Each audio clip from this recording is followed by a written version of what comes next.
Megan Smith, are you still here? Yes, what's going on? Yeah, how have you liked the presentation so far? Any highlights? It's awesome.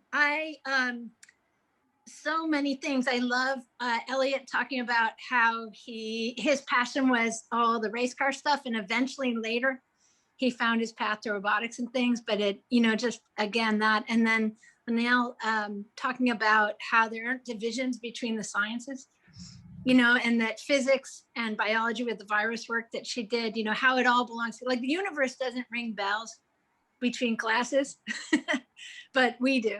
But we need to remember that everything's related, and the arts and all that stuff. So all good. Also, students, I'm so happy you're up, even though it's Saturday morning. Maybe we can be better than cartoons than when you were little, but applauding you for being up. And yes, we were all high schoolers too, so we're with you. So, hey, can you hear me and see me now? Perfect. Can do both. Okay, great. Actually, when you flip a slide, go to the next slide. Let me make sure it works. Oops, here. Did that work? Yeah, it works. Okay. So thanks for the music intro and the regular intro. I'll try to fly through this pretty quick, but I hope by the end you've got a quick overview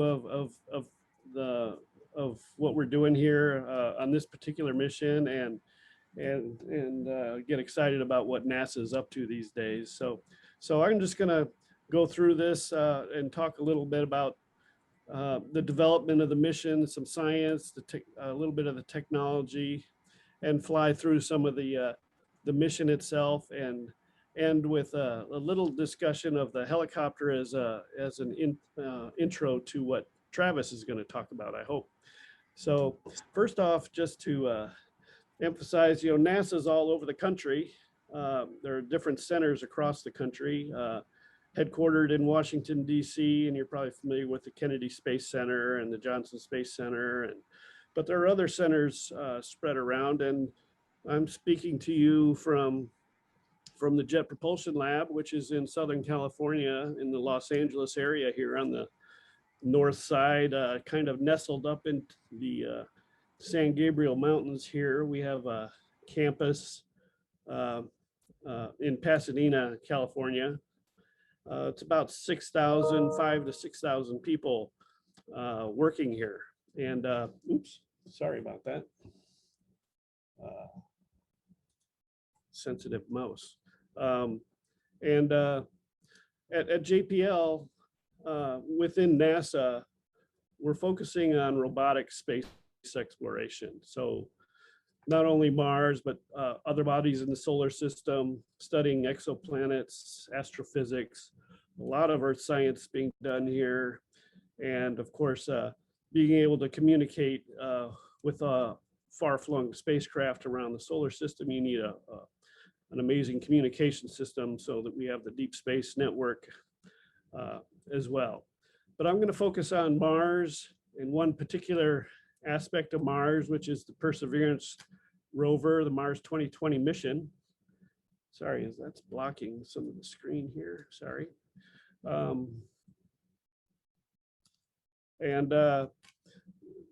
The focus of Mars 2020, it has its own science that it's conducting, exploring the geology of Mars, looking at looking for signs of past life in the ancient environment, microbial past life. And it's carrying technology demonstrations that look forward to future missions to Mars and elsewhere in the solar system. But one of the key things it's doing is preparing samples for possible return back to Earth. The 2020 mission is part of a larger objective within NASA and within the science community around the world, which is to bring samples back from Mars, scientifically selected samples that have been taken from a known environment on Mars and protected, sealed, hermetically sealed, and then preserved for retrieval by subsequent missions. And so this is part of an overall Mars sample return campaign that folks listening to this, the folks in high school now, are the people that will be implementing these subsequent missions. And so I hope folks can get excited about what we're doing to pave the way for these future missions that I hope folks in the audience will be working on or conducting research related to. So this mission has a panorama of scientific instruments. They were globally competed through the agency, and the selected instruments are from around the world: Norway, France, Spain, collaborations with lots of scientists all over the world that developed the 7 main instruments on this rover, as well as the sampling system that we'll talk about in more detail soon here. So the rover also has 23 different cameras on it, on the rover itself and on various parts of the spacecraft that we'll talk about. And you're going to see some images coming from some of those cameras, or many of those cameras. But back to one of the key goals, which is returning samples. The rover has the capability to collect 37 samples of rock and regolith, as well as blanks, which are used as witness blanks to understand round trip contamination that might be present here. And the goal is to explore the region where we landed, collect different types of samples, package them in sample tubes, and leave them for the subsequent missions. And so I wanted to show first a quick video of how it does that. If I take a minute here, can you see this? Is it working? I hope it's coming through okay. Perfect. Yep. So what you're seeing is an animation of what we're commissioning right now, or getting ready to commission right now, is the sample collection system. It uses the rover's robotic arm. On the end of that arm is a coring tool that you're going to see in action here. Inside that coring tool is or part of that coring tool is a drilling bit. Inside the bit are sample tubes. So as it's drilling down into the rock is going directly inside of a tube. That tube is brought back to the rover body. It's docked to the front of the rover, and the tube is passed from the coring tool to the inside of the rover. And through this carousel, it's brought to the interior of the rover, sort of the interior, because right now we've dropped this plate that covered the bottom of the rover. It's now on the surface of Mars. There's a robotic arm inside there that grabs the tube, moves it around, and accomplishes a few main tasks here, which is measuring the volume of sample that is collected. It seals the tube, it images what's inside the tube, and then it moves that tube into a storage location on the rover. And at some point, we decide where we're going to cache these samples, and we start dropping them individually from beneath the rover and create a cache on the surface for a subsequent mission. So this is one of the key objectives of the mission. And so where we're going to be doing that is on Mars, of course, and this mission landed at Jezero Crater. This shows where some other missions have landed around Mars. But Jezero Crater is it's a super interesting place. It's a crater on Mars, and it was selected by the science community through another global effort through site selection workshops. And this one was selected because orbital evidence showed that it was once, the evidence showed that it was once a lake which had a river flowing into it. it created, as the river flowed into this lake that was inside of a crater, the sediment that was carried with it, as the flow slowed down, as it reached into the lake, it formed this delta. And it's this delta that the scientists wanted to target. And it's an amazing location that you can see with complex geology, different kinds of geology, not only on the crater floor, but in the delta and in the regions that lead out of the crater itself. And so this was the reason the scientists wanted to go to this site. But as you can see, it's a quite hazardous location if you're trying to land a rover on Mars. There's a lot of hazards here. And so a new capability was developed for this mission, which was a terrain relative navigation system that during the descent, and we'll see this in a minute here, it took images during the descent, saw where the hazards are, compared them to an onboard map, and then dodged those hazards and put us down in a safe location.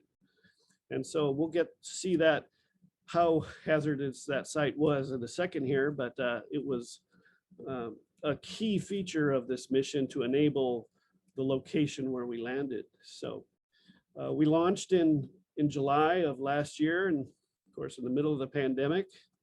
There was a 6.5 month cruise to Mars. When we arrived at Mars, we went through an entry, descent, and landing phase, which we'll see in a minute here. And then we end where we are now in the surface phase of the mission. Very distinct phases of the mission, complete different operating paradigms for the spacecraft during cruise, in the vacuum of space, trying to navigate to another planet. And then when you get on Mars, conducting a robotic rover mission on the surface of Mars with a complex set of instruments that Travis will give you, and others will give you a flavor for. And I think other speakers, I think, will talk about some of the technology demonstrations on the mission. But this is a quick highlight of the system. The rover here is all folded up origami style in order to fit it underneath this propulsive stage here that you'll see in a minute is used to slow the final 200 miles an hour from 200 miles an hour down to a few meters per second at touchdown. All of this is encapsulated in a heat shield and aeroshell that protects the spacecraft during the cruise, during launch, cruise to Mars, and during the dynamic entry events as it plunges through the atmosphere. And it has a cruise stage, which helps it guide it on its way to Mars and provide energy on the way to Mars. So the rover itself is operated by a series of batteries, but they're charged by a nuclear power source. So through the radioactive decay of plutonium, heat is released and energy is converted into electrical energy, and that's what charges the batteries. So that's where it's getting its energy on the surface. And so I'll just show a quick video here of the spacecraft as it's being built. I'll interrupt probably a little bit here because in the interest of speed, but you're seeing the descent stage, the cruise stage, everything's encapsulated in the aeroshell. The cruise stage and are mounted for testing and transport. It's taken to the Kennedy Space Center from California here, from JPL to Kennedy Space Center, where it'll be ready for launch. So you're seeing various parts of the rover being put together, including the wheels, the mobility system, testing of the arm.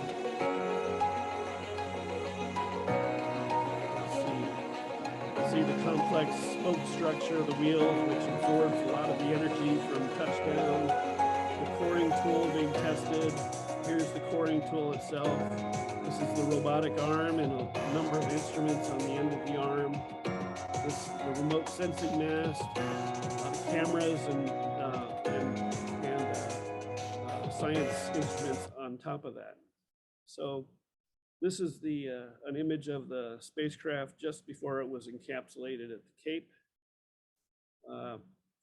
That itself was encapsulated in a fairing for the rocket, and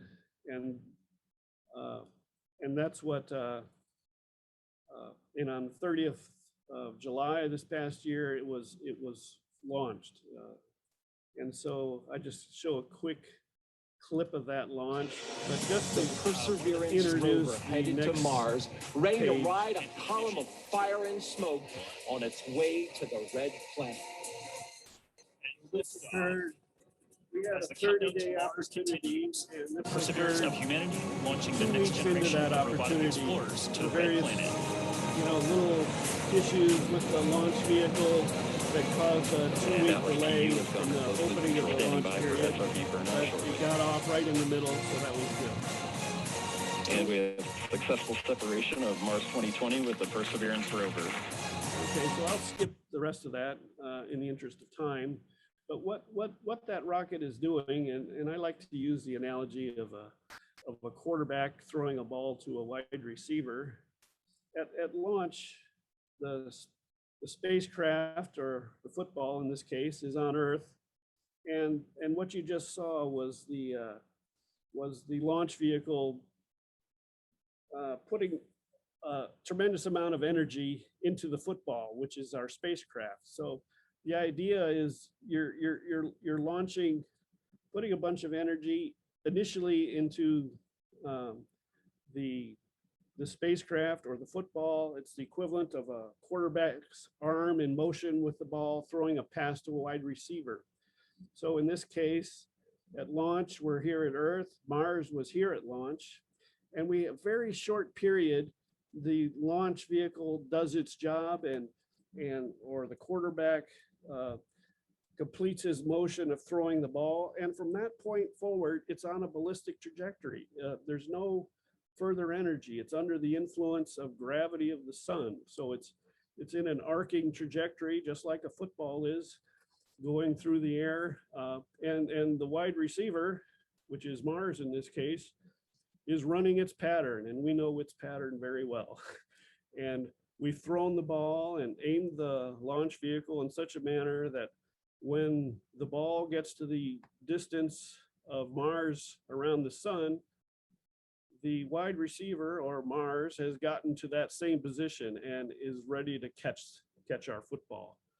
And in this case, for a landed mission, we actually smack into Mars and go into the atmosphere. For an orbital mission, we try to miss it by a little bit and get into, fire engines again to gently catch the football and put it into orbit about Mars so that it stays in orbit. But in this case, we run into the atmosphere and land the mission. And so that's what the next phase is. It took 6.5 months to get to Mars, 350 million miles of travel, but most of it just ballistic, under the influence of gravity of the sun. And a few points along the way, we tweaked the trajectory a little bit to correct for errors in the launch. And we had 6 planned. We only needed 3 of them to achieve the target that we needed to. These last 3 were canceled because we were right on. And so we arrive at Mars. We go through an entry, descent, and landing phase, and to bring this system down to the surface, to bring the speed at arrival, which is about 12,500 miles an hour, down to just a few feet per second at touchdown, so that's a very complex and high excitement phase of the mission, because everything depends on getting that right. And so I just, I have a quick video. Oh, I think I'll need to skip that video here. Let's see if I can do that real quick here. I think I'll need to I'll get to that one in here in a second, sorry. But after at landing, we landed at Jezero, we landed in this location. And just to put it in perspective, the onboard hazard map looks something like this. All the red are areas where the rover, we did not want it to land because those are dangerous sites for the rover. Either it would cause the rover to fail on landing, or it would land in an area that you couldn't get out of because all the hazards around it. So the system worked as planned. It put us down in a very safe location amongst all these hazards that you'll see here in a minute. And it landed right here, surrounded by this hazardous area. And you can see from orbital images where the heat shield ended up, the descent stage, and the back shell. So there were a number of cameras on board, as I mentioned, and a few of them you'll see here in this video at we are starting the straighten up and fly right maneuver, where you'll where see the some of spacecraft the will jettison the real-time entry bound images masses that in were preparation taken for during parachute the deploy descent, and which to is roll our over to first give the time for radar a any of better our look at the missions. ground. We've never had so many cameras able to record. Indicate This is the deployed. real The images of navigation the has deployment of the confirmed that the parachute parachute has deployed, and we are seeing during the- significant deceleration during the in the landing. velocity. Our current velocity is 480 meters per So you can second see at an we're on the altitude of about parachute. 12 kilometers from the surface of Mars. It was deployed at supersonic speeds, Heat shield set. brings us down to about Perseverance has 200 now miles an slowed hour. to subsonic speeds, and We the heat shield has separate the been heat separated. shield. This allows both These are the real radar and the images cameras of to the get their heat first shield look at the being surface. Current deployed velocity and is falling away 145 meters per second and at an impacting altitude where of you about saw in that 10 previous picture. 9.5 kilometers above the surface. The next part is when after the parachute does its job, slowing us down to about 200 miles an hour,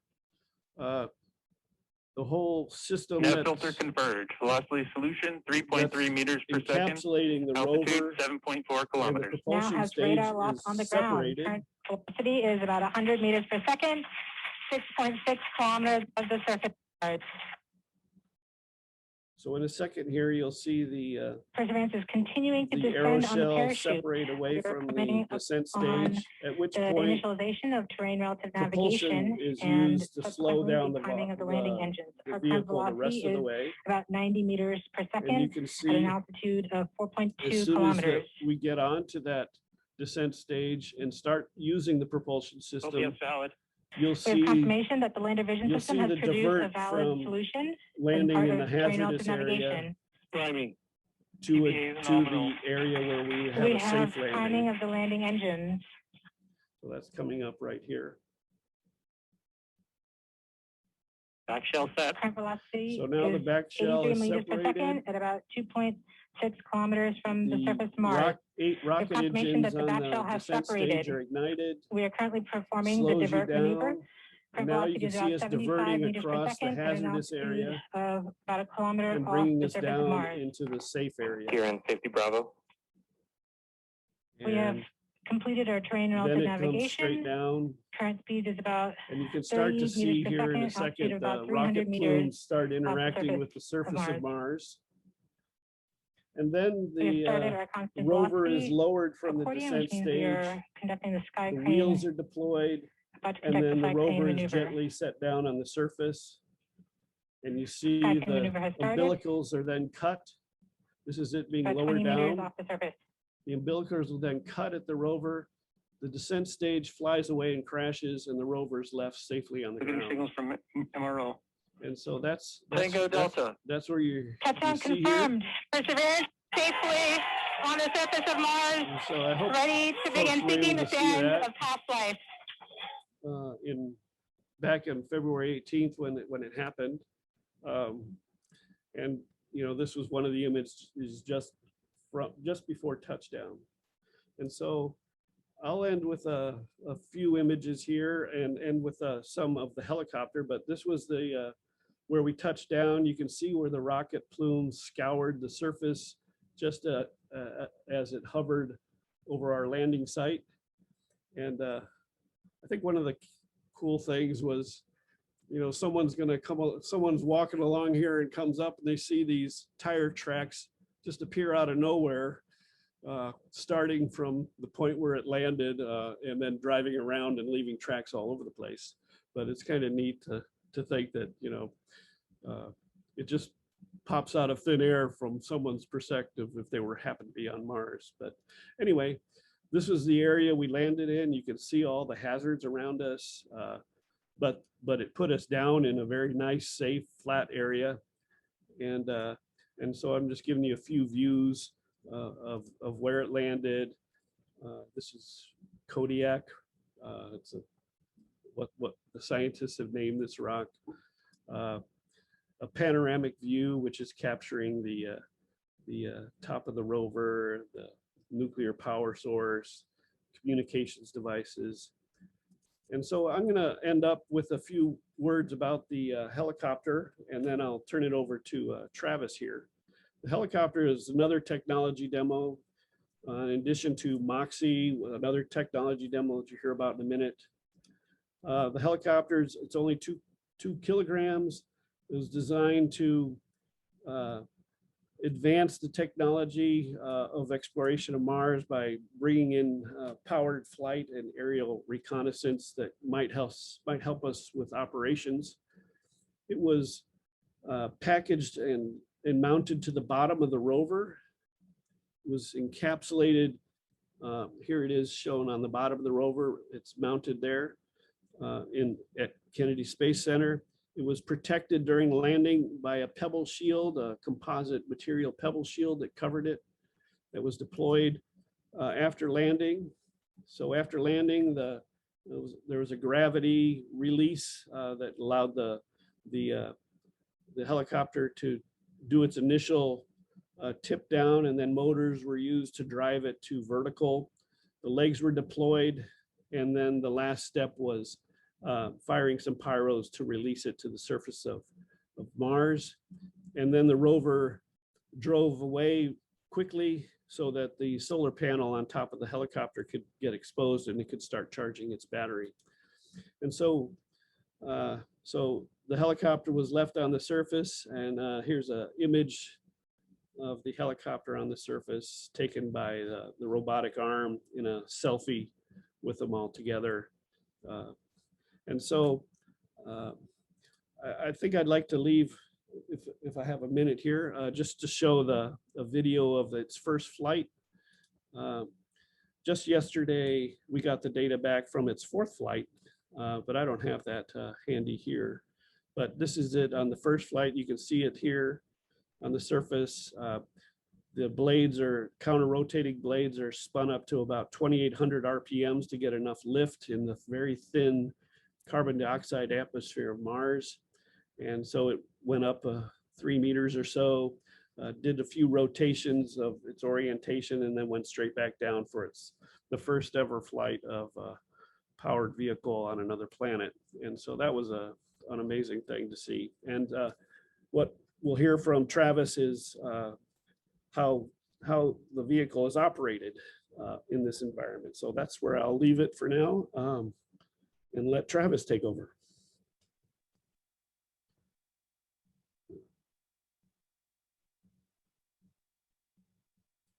Folks out there? Yep. Hey, thanks, Mike.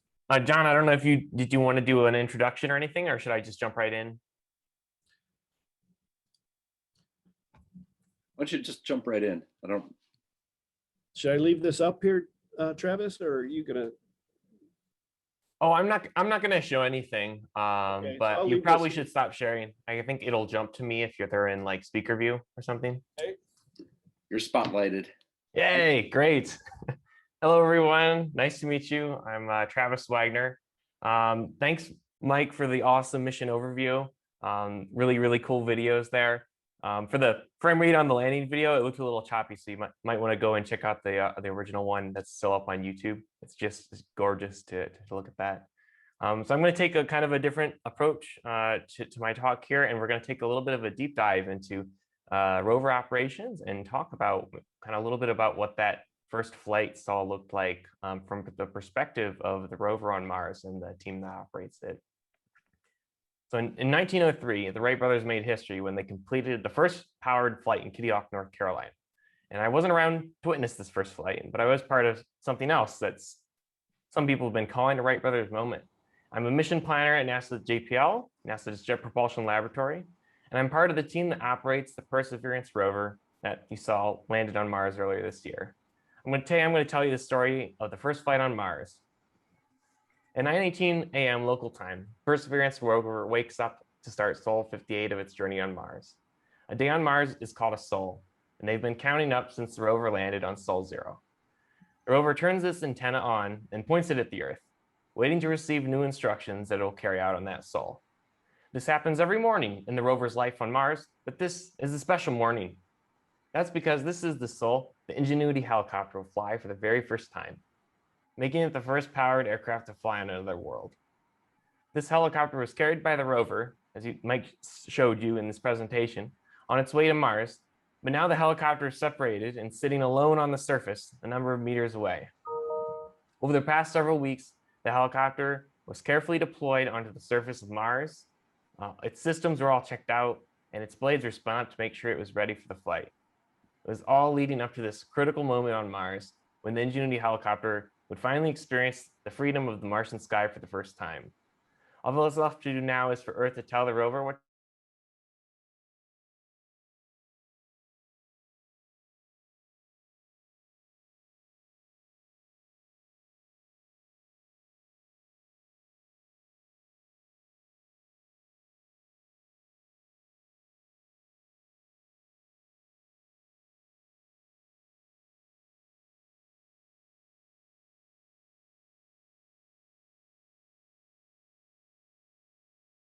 carried out on Mars. And we've always done rover operations this way because unlike other types of spacecraft, rovers interact directly with the surface of Mars. And because of this, it can be hard to predict with exact certainty what the rover will be doing and where it will be far in advance. For example, sometimes when we're driving to a new location, the rover may end up in a slightly different spot than we originally planned. Additionally, since the rover is exploring a new area that we've never looked at in such detail before, it will also sometimes make discoveries that will change the priorities of the team of scientists that are operating the rover, and this will cause them to adjust their plans. Planning one Sol at a time gives the team operating the rover the ability to respond quickly to any surprises. Sending the next Sol's plan to the rover is called uplink, and the goal of the uplink planning team is to get the plan ready before the uplink deadline, which today is about 12 hours from when the team starts work. Missing that deadline would mean that the rover doesn't get a new plan for that Sol and the helicopter doesn't take flight. Throughout the day, the uplink team works together to review the plan as well as make any final changes to it. If the rover's previous Sol on Mars went well, these changes might be pretty small, but if something unexpected happened, the changes may need to be a bit larger. Today, thankfully, the changes needed are small. Things are going really well on Mars. This plan in particular has also received a lot of attention in the days and weeks before to ensure the helicopter's first flight has the maximum chance for success. Once all the final changes are made, the plan is approved by the uplink team, and there are now about 8 hours remaining until the uplink deadline. The team is ready to move on to the next step of the process, which is to translate the plan into machine code that the rover will actually run on Mars. This code is called sequences, and they're written in a way that the rover can understand. There are also special sequences written just for the helicopter itself that will tell it what to do for its first flight. Rover will have to successfully send these sequences over to the helicopter for it to be able to do that first flight. After all the sequences are produced and approved, they're grouped together and they're ready to be sent to Mars. The uplink team is now finished with their work about 3 hours ahead of the deadline. Now all that remains is to send the plan on its way to Mars. In Canberra, Australia, a giant antenna 70 meters across turns itself to point at Mars, hovering in the sky. The antenna is part of NASA's Deep Space Network, a series of 3 complexes around the globe that NASA uses to communicate with its spacecraft in deep space. The antenna fires up its powerful transmitter and beams the plan to Mars. Traveling at the speed of light, it still takes about 16 minutes for the transmission to reach the rover. On Mars, the rover receives the instructions that it will carry out on this sol. The rover points its remote sensing mast at the helicopter, and a camera mounted on the mast takes an image of the helicopter before the test flight. Then the rover turns on its radio to talk to the helicopter and sends the flight plan over to Ingenuity. The rover also starts taking video of the helicopter using another of its cameras mounted on the mast. And this video continues throughout all the helicopter first flight activities. Once the helicopter is finished downloading the flight plan, it starts preparing itself to fly. It completes its pre-flight checklist and starts spinning its blades. They spin faster and faster until they're spinning far faster than any helicopter on Earth, a speed required because of the incredible thinness of the Martian atmosphere. Then all of a sudden, it happens. The helicopter lifts off the ground and travels several meters up into the air. It hovers there for a few seconds, rotates slightly in place, and then touches back down. The helicopter sends some data from the flight back to the rover and then turns off, taking a well-deserved rest to recharge its batteries with a solar panel above its blades. With the flight now complete, the rover finishes taking the video and also takes some additional images of the helicopter to show exactly where it was landed. The first helicopter on flight on Mars is a success. However, the rover operations team back on Earth doesn't know that yet. They'll have to wait a bit longer to hear that news. About an hour after the flight, the rover turns its antenna back on, and this time points it at another spacecraft that is passing by overhead. This spacecraft is the Mars Reconnaissance Orbiter, and the rover transmits the data from the flight to it. The Mars Orbiter will relay that data back to Earth, taking advantage of an antenna that is much more powerful than the run on the rover to send data back at a much higher rate. On Earth, another team gets ready to do their job. The data coming back from the Mars Orbiter is called downlink, and the job of the downlink analysis team is to analyze it and determine how well the plan went on Mars. Today's downlink has a special team set up to analyze the results of Ingenuity's first flight, and they're very excited to see if the helicopter is able to fly. The data arrives, and the team takes a few minutes to look it over. Time seems to slow down as everyone anxiously awaits the results of the analysis. Then all of a sudden, the helicopter flight controller makes the announcement. Ingenuity has performed the first flight of a powered aircraft on another planet. The room breaks out into cheers. Engineers who've spent years working to make this flight a reality are overjoyed to see their hopes and dreams become reality. It's moments like this that make me reflect back on the history of space exploration and think about how far we've come. When Sojourner, the first rover, landed on Mars in 1997 as part of the Pathfinder lander, it was a successful demonstration of a new technology, and it paved the way for many future Mars rover missions. Then now in 2020, the rover Perseverance lands with the Ingenuity helicopter, which is also a successful technology demonstration. It makes me excited for the future of space exploration, with aircraft being used to explore the solar system. And I'll leave you with a final thought, which is the motto of the NASA Jet Propulsion Laboratory where the Perseverance rover was built. Dare mighty things. Great. So, Travis, thank you so much. Right behind me is the desktop of Thomas Edison. It hasn't been moved since he passed away. Think of all the creative men and women who are working on this, and you just met two of the characters. I'd like to call up Payush. Can you say hello? Hi, can you hear me? Yeah, Payush is going to speak on Moxie, and I'm going to show a video, and I'm going to make sure it works. The video is by Eric Hinterman, who was a chemical engineer who quit his job and went back to graduate school to work on Moxie. And he did some extraordinary things in graduate school. Sorry, hold on one sec. He did some extraordinary things in graduate school. He modeled Moxie to make sure it would work. And then now he's sending the uplink information. He's at his sister's soccer game, so he couldn't be here right now. But Eric Hinterman produced this video for us. Hey everyone, my name is Eric Hinterman. I am an engineer on the Mars rover. and I also am a graduate student at MIT right now, studying aerospace engineering. Really excited to talk to you all. Sorry I can't necessarily be here in person, so I had to pre-record this. But first, I just wanted to show you around my lab at MIT, and then I'll talk to you a little bit about the Mars mission and what I'm doing on it. So I'll give you a little tour right now. This is the Human Systems Lab at MIT, where we study astronauts and how to send humans into space. You can see right over here, we have a 3D printing station where we do some prototyping of different components. Over here, this is a treadmill that actually reduces your body weight so that you can simulate running on Mars or on the moon. It's pretty exciting, and I've actually run in it, and it was really an interesting experience to run without all of your body weight. Because of course on the moon and on Mars, you don't weigh as much. Over here, we have some spacesuit design stations. We design spacesuits in this lab. You can see we have a mock-up here of a pretty tight spacesuit on our mannequin, and even some spacesuit boots down here that we've been working on designing. And one of the last things I guess I'll show you, this is just our electrical workstation where we do soldering and prototyping of electrical and smaller components. Oh, and of course I can't not show you this. This is one of our other mannequins that we study bone structure with. So I want to talk to you a little bit about Mars missions, and to do that, I'm gonna share my screen. I have some pictures to show you, and you might hear some background noise. That's just people working like usual.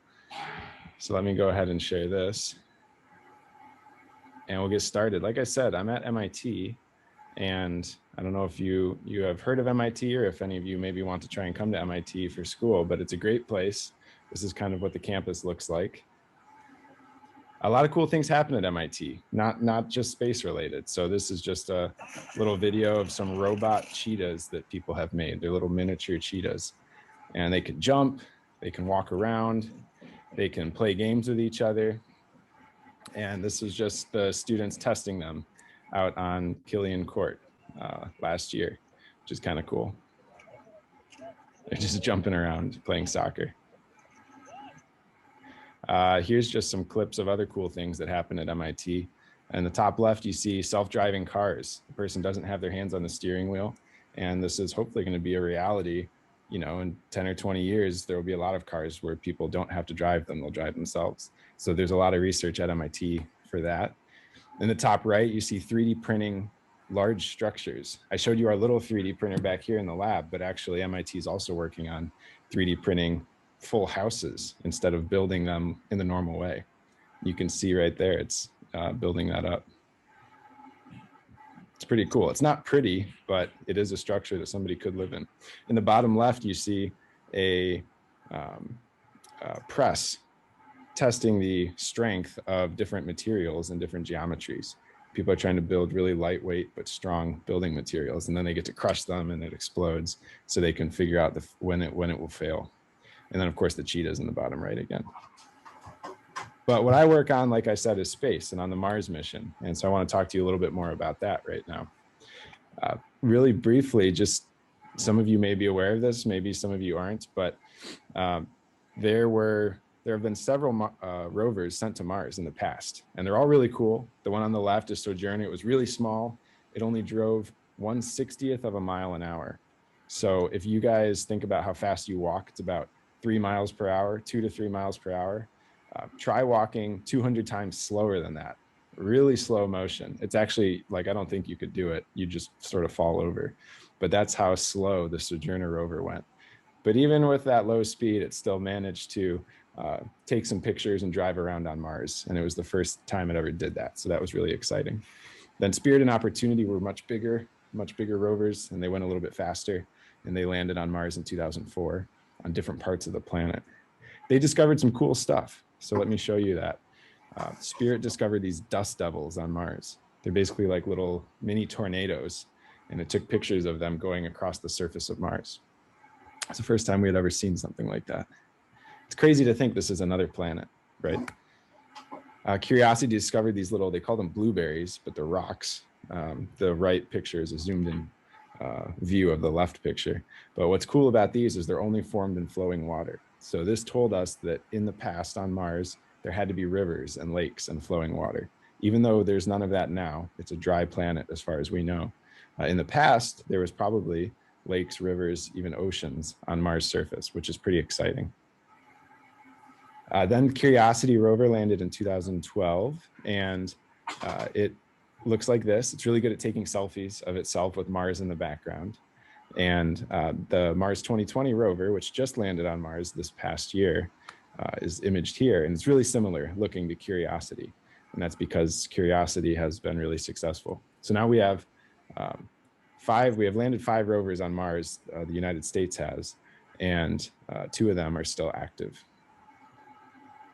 So Perseverance is the name of that rover I just showed you. It just landed on Mars a couple of months ago, and that's the mission that I work on right now. And I wanted to show you, where it's at right now. This was the launch last year. So the rover is sitting in the top of that rocket inside of what's called the rocket fairing on top. But it's kind of nestled in there. We launched it to Mars last year, and it actually took 9 months in space for it to, in order for it to get all the way to Mars and land on Mars. And where it landed was this place called Jezero Crater, which this is kind of a sky view, like Google Earth type view of Jezero Crater. And we landed right down over here where my cursor is, inside Jezero Crater. And this inlet right here that you see, this used to be a river on Mars. It's no longer a river, but it used to be. And then this is all sediment that got carried down the river and spilled out into this giant lake. This used to be a lake on Mars as well. So now we're driving around exploring that. And I'll show you some pictures of that in a minute. I also wanted to talk about my specific roles on the mission. And I hope to send people to Mars someday. So maybe some of you that are watching this could be the first Martian explorers, the first astronauts that actually go to Mars. And I hope so. And I hope that I'll be the one sending you there. But in order to send people to Mars, we also want to bring them home. And I don't know if any of you have seen the movie The Martian, but Mark Watney, who's played by Matt Damon here, got stranded on Mars. And we don't want to do that to our astronauts, assuming that we like our astronauts. We actually want to bring them back home. And to do that, you need a rocket to bring them back home. They need a return trip. And in that rocket, you have a lot of rocket fuel. And actually, it turns out most of that rocket fuel is oxygen. And you can see here, it actually costs a lot of money to send that oxygen, $1 billion, just to send the oxygen to Mars so that they can burn that as rocket fuel to come back to Earth. And so the whole point of one of the mission that I work on, it's called MOXIE, and it's on the rover right now, is to make oxygen on Mars instead of taking it with us from Earth. Because if we can make it on Mars, we can save that $1 billion, and we can have almost an unlimited supply of breathing oxygen for astronauts, but also oxygen they can use in their rockets in order to come back home. And this is just an image of MOXIE. This is the rover up here, and MOXIE kind of sits inside of it. Look, it's this little box. It's about this big. And this is the inside of MOXIE right here with what I call SOXIE, but that's actually the solid oxide electrolysis unit. And this is something that I've worked on for a little while. And it's what converts carbon dioxide from Mars' atmosphere into oxygen. So it's almost doing photosynthesis, just not with a plant. We do it with MOXIE in order to create oxygen from CO2 on Mars. And of course, the entire goal of this is I eventually want, and NASA eventually wants, a civilization, a city on Mars where people can travel to and work and live and maybe even vacation there in the far future. This is just kind of a image of something that doesn't exist now, but it could exist in the future. And MOXIE is one of the first steps on that path. If we can make oxygen on Mars, we can definitely help humans get to Mars and help make this vision a reality. So that's what I'm working on. That's what the whole MOXIE team is working on. And it's on board the Mars rover right now. And I should say, this is actually really exciting. By the time you guys watch this, just a couple of weeks earlier, MOXIE will have made its first oxygen on Mars ever. And so you might have seen that in the news a couple of weeks ago. One of my other roles, this is just kind of to tell you what it's like to work on a Mars mission, in case you were curious. We call sending commands from Earth to Mars uplink, and we call sending data back from Mars to Earth downlink. And I work on the uplink team for MOXIE. So I get to send commands for MOXIE from Earth to Mars. And then the rover will receive those commands and it'll execute those commands and hopefully make oxygen successfully if I've done my job correctly. But the interesting thing is the Mars day is longer than the Earth day. So, you know, you guys maybe wake up at 8 a.m., 7 a.m. every day. I can't quite do that because I'm operating on Mars time. And so my schedule shifts a little bit each day. And so just as an example, this is the time that I woke up last month for a week every morning. So for time, I'm going to cut that video, and I want to introduce Payush, who works closely with the team that Eric's part of, and he has a lot of things he's excited to share. So Payush, thank you for being awesome. And what do you want to share about Moxie and NASA and the Mars mission?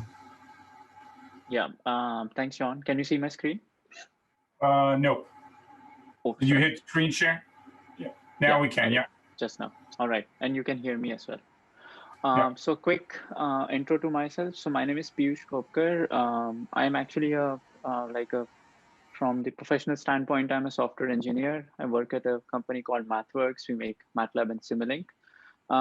I've been like very passionate about the space exploration since early age. So, you know, like I was trying to see how can I engage in the space science. So I am a volunteer with a program called Solar System Ambassador. It's a program run by NASA JPL. So it's a group of like a bunch of like, I think hundreds of volunteers across the country who share the passion of space science around the nation. And I also volunteer with the MIT, the MOXIE team in my spare time on the MOXIE instrument. So I'm part of the MOXIE team and also part of the Mars 2020 science team. So I have like a couple of slides. They might get like overlapped with what we already heard from Travis and Michael, but I'll quickly go through them. So this chart you are seeing right now, this is the first basically ever oxygen production on Mars. It happened on April 20th. And Travis already mentioned about what SOL is. SOL again, like it's a day on Mars is called a SOL. So it happened on the 60th day on Mars, so SOL 60. The chart you are seeing here is we actually start and it's like around 2.5 hours of warm up.